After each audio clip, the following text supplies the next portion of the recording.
Olá, vamos falar um pouquinho sobre os achados de imagem no abdômen da infecção pelo Covid-19. Então, todo mundo está falando do tórax, algumas pessoas às vezes citam de achados neurológicos. E na barriga, no abdômen, o que a gente precisa saber? Então, os artigos mais recentes têm trazido, e é importante dizer isso, né? O Covid está escrevendo a história dele nesse momento. Nós estamos aqui no primeiro dia de julho, né, quando eu estou gravando esse vídeo para vocês. E o que tem na literatura dos últimos meses para cá é que 15% dos pacientes têm sintomas gastrointestinais. Alguns artigos chegam a relatar que os pacientes graves, 1 em cada 5 tem achados abdominais. E 19% deles, dos pacientes com Covid-19, têm alterações hepáticas. Então, 10% dos pacientes que procuram atendimento por causa do Covid podem ter apenas sintomas abdominais, ok? Dos pacientes infectados. E o maior risco para desenvolvimento da gravidade da doença em pacientes que têm sintomas. Então, aqueles que apresentam sintomas abdominais aparentemente têm uma relação maior viremia e aparentemente maior possibilidade de evoluir para o estado grave da doença. Então, nesse artigo aqui, agora publicado em maio, pelo Jornal de Gastroenterologia, mostra que os achados mais frequentes, principalmente a diarreia, porque existe um tropismo na mucosa intestinal pelo Covid. Náusea, vômitos, desconforto abdominal, que são coisas que podem levar a achados abdominais, tá? E elevação também, alterações hepáticas também estão relacionadas, já vou explicar melhor para vocês.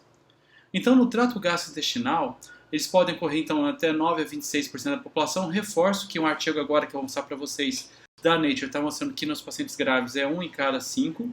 Né? Por quê? Porque o coronavírus ele utiliza a enzima conversora da angiotensina 2 como receptor de entrada. E pode ter esse enzima, esse receptor de entrada em vários pontos do organismo, inclusive no epitélio do trato gastrointestinal. Então ele se comunica no epitélio do gastrointestinal, promovendo infecções nas criptas lá. Existe outro esquema aqui que foi publicado no Lancet, mostrando a relação do acometimento. Então ele pode cometer também a parte renal, pode cometer o endotélio, então tem vários achados importantes relacionados. Existe também nessa jornal de gastroenterologia a possibilidade da transmissão oral-fecal, porque assim, é fisiologicamente possível. Se encontram em mais de um artigo, se eu não me engano 7 deles, mostraram que tem achados de RNA viral viável nas fezes, né? Em pacientes até 16 dias após o início de sintoma. Então o paciente já não tem mais sintomas, já saiu daquela janela epidemiológica de 14 dias, mas as fezes dele ainda têm RNA viral. E aí eu consultei um infectologista, porque eu sou um mero radiologista, não vou entrar nessa parte de clínica e de fisiopatogenia do vírus, né? E ele me disse que é um infectologista que já tem bastante destaque do Sabin, ele falou para mim que o RNA viral não é achar vírus. Então que não é bem discutível isso, né? Mas que há um alerta no Jornal de Gastroenterologia para tomar cuidado com procedimentos endoscópicos. Ele mandou esse artigo da Nature mostrando que não conseguiram identificar RNA viral nas fezes, porém o próprio artigo fala que a limitação dele foi justamente porque eles tiveram muito poucos casos de pacientes com diarreia.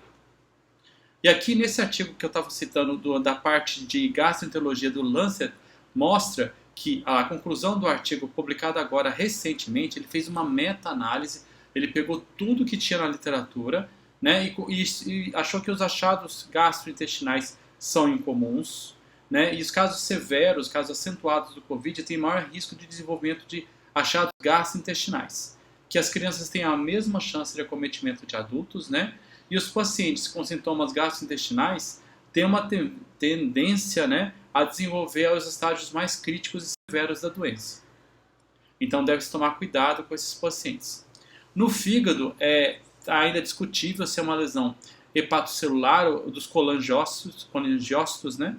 É mais provável que esteja relacionada a uma possível hepatotoxicidade secundária a antivirais, ao uso dos antivirais, porque isso já foi identificado, por exemplo, na SARS, que é uma prima lá do Covid, né? Que a hepatotoxicidade levou às lesões, às alterações tanto dos hepatócitos quanto do colangiócitos, que são as alterações das enzimas hepáticas, né? E o achado mais frequente nos exames de imagem é barro biliar. Então, o que é comum em pacientes internados você ter essa colestase, né? Os hepatopatas crônicos podem ter pior evolução nesses achados, depender mais do fígado. Então, nossa maior revista de impacto mundial, a Radiology, ela fez publicou um trabalho de 42 pacientes que fizeram ultrassom e tomografia com achados abdominais, né? E 31% deles apresentaram alterações intestinais, principalmente refletido por trombose, né? Então, você tem lá espessamento da parede colônica do reto, espessamento da parede intestinal, pneumatose, perfuração, achados de isquemia, tá? Então, essas aqui são imagens do artigo. Você vê aqui na imagem de tomografia corte axial o espessamento difuso da parede intestinal, ainda com realce da mucosa, tá vendo? Aqui, densificação do mesentério. Aqui também a gente vê, ó, já ar fora de alça, com espessamento da parede líquido, mas aqui já não tem alças, já com descontinuidade da parede, mostrando o quê? Perfuração, né? Que foi encontrada aqui a isquemia nas alças no achado intraoperatório. E nesse caso mais grave, a gente já está vendo o que? O achado clássico que todo mundo conhece de pneumatose na parede do intestino. Então, tomar cuidado com esses pacientes com sintomas diarreicos, que ele pode chegar como único sintoma, né? E que geralmente esses pacientes têm uma viremia bem aumentada. E nos pacientes graves, a gente tem que ter atenção na parte gastrointestinal, principalmente com eventos isquêmicos. E aqui uma imagem de ultrassonografia mostrando esse aspecto da colestase, do barro biliar. Esse paciente não foi causado pelo Covid, mas já tem alguns artigos, principalmente do pessoal da USP, mostrando casos de eventos isquêmicos e renais, inclusive, secundários ao Covid, né? Do acometimento dele arterial.